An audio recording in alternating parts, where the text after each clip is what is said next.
Na história da humanidade, a gente vê poucos confrontos tão dramáticos. É a história de um império gigantesco que engole nações inteiras contra um pequeno reino encurralado que só tem a sua fé como defesa.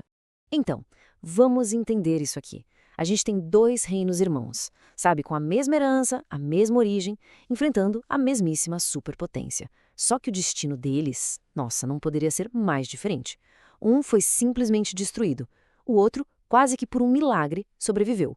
E é essa a pergunta que vai guiar a gente. O que separa a aniquilação total da sobrevivência?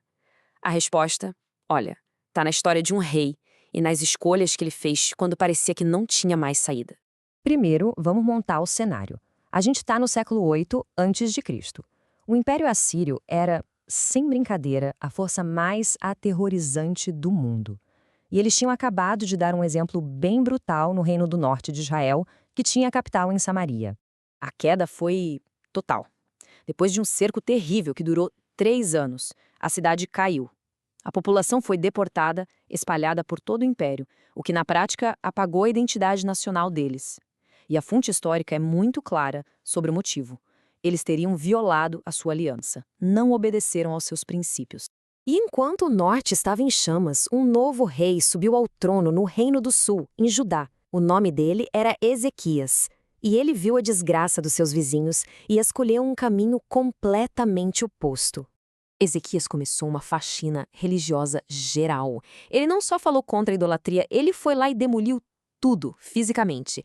Destruiu os tais, lugares altos, os pilares sagrados, os postes de adoração, qualquer coisa que desviasse a lealdade do povo. E aí, ele fez algo que chocou todo mundo. Ele destruiu a Neustã. Sabe o que era isso? A serpente de bronze que o próprio Moisés tinha feito séculos antes. Era uma relíquia histórica, um artefato sagrado. Mas as pessoas começaram a adorar a estátua, a queimar incenso para ela.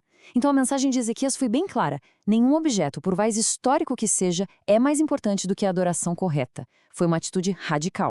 E a fonte nos diz que por causa dessas atitudes, Ezequias confiava no Senhor, o Deus de Israel, e que nunca houve um rei como ele em Judá, nem antes nem depois. A fé dele não era só da boca para fora, era ação pura. Com essa base de fé toda restaurada, Ezequias tomou a decisão política mais arriscada da vida dele, uma decisão que ia colocar seu pequeno reino bem na mira da Assíria. Ele se rebelou, simples assim. Parou de pagar aquele tributo altíssimo que mantinha os exércitos assírios longe. Num mundo onde a Síria esmagava todo mundo, isso era basicamente uma declaração de guerra. A resposta da Assíria foi imediata e, claro, previsível. O rei Senaqueribe marchou com seu exército, que parecia invencível, determinado a acabar com essa rebelião e fazer de Jerusalém um exemplo para todos. A força síria era uma coisa absurda. Os próprios registros do rei Senaqueribe se gabam de que ele capturou 46 cidades fortificadas de Judá. Eles varreram o país, deixando um rastro de destruição, até que, finalmente, chegaram nos portões da capital, Jerusalém. E aqui a gente vê a complexidade do Ezequias. O primeiro instinto dele foi prático. Ele tentou comprar a segurança do seu povo, mandou uma fortuna em prata e ouro para o rei assírio, chegou a tirar o ouro das portas do templo, mas não adiantou. O exército assírio continuou lá. É nesse ponto que a batalha muda completamente. Com Jerusalém cercada, o comandante assírio começa a atacar não com pedras, mas com palavras. Começa uma campanha de guerra psicológica brilhante, feita para destruir a moral dos defensores de dentro para fora. Ele começa com uma pergunta direta que vai no âmago da questão. Basicamente, ele pergunta: qual é a de vocês? Onde está baseada essa confiança toda? Em palavras vazias? No Egito? Aquela bengala quebrada que nunca ajuda ninguém? Depois vem a humilhação. Ele tira sarro da fraqueza militar deles, oferecendo cavalos que ele sabe que eles não têm homens para montar. É um desprezo calculado para que eles se sintam pequenos, indefesos, até tolos por estarem resistindo. E aí vem o argumento mais esperto de todos. Ele usa as reformas de Ezequias contra o próprio rei. Ele basicamente diz: vocês estão confiando no Deus de vocês? Mas o Ezequias não acabou de destruir um monte de lugares onde vocês adoravam a ele? Talvez o seu Deus esteja bravo com vocês. Aliás, foi ele mesmo que me mandou vir aqui e destruir este lugar. É uma virada de chave genial e desmoralizante. E por fim, o golpe final. Ele transforma tudo numa competição entre deuses. Ele lista todas as nações que a Síria conquistou e pergunta: cadê os deuses deles?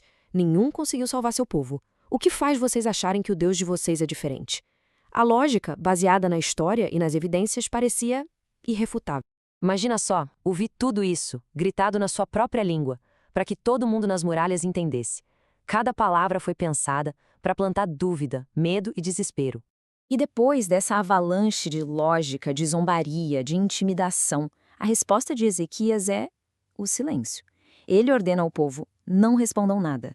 Em vez de entrar num debate que não tinha como vencer, ele escolheu o silêncio. E isso criou um momento de tensão incrível.